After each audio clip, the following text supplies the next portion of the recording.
Now, there's three reasons why it's difficult for us to accurately judge our sleep quality, aside from just our inherent beliefs about sleep. And the first thing is sleep inertia. So when we talk about sleep quality, we're talking about when I think about how well I'm going to cope with my sleep or poor sleep. And the first thing is this sleep inertia. So for up to about 60 minutes after waking, we're still half asleep and a bit out of it potentially. And if we think back to this sleep cycle, that kind of makes sense. So if I happen to be waking up at a time when I'm in this really deep sleep, the chances are that I am going to feel quite sluggish. Whereas by contrast, if I happen to just come into a light sleep at the point when I'm in when I'm going to wake up, I'm in a light sleep, I'm going to feel less resistance to being awake.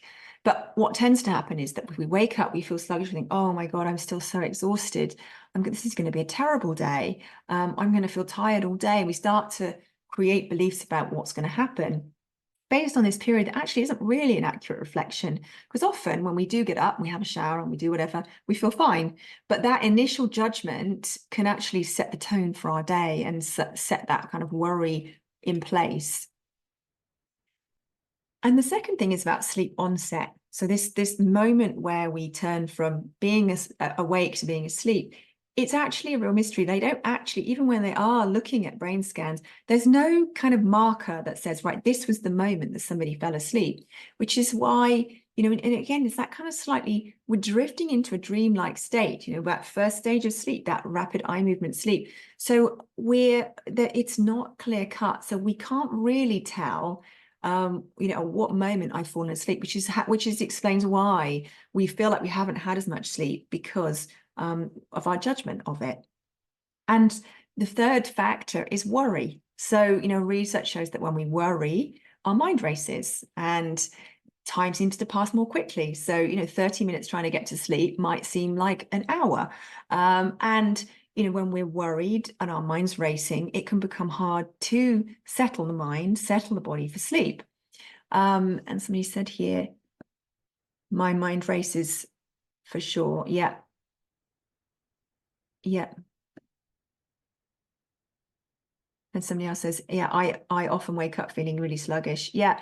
And when one of the things that can really help is when we'll come on to what the 3 steps are to improve sleep, but actually having a regular waking time is one of the most is something that can be really helpful. And it can feel difficult because when we've not slept well and then we get back to sleep, we don't want to wake up at that time. So we think, I want to make up my sleep.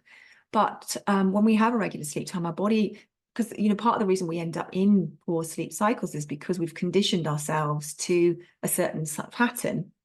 But when I wake up at the same time, so for me, I tend to wake up now a couple of minutes before my alarm because my body's kind of bringing itself into a light sleep because it's sort of gotten used to it. So if I set my alarm for 3 a.m.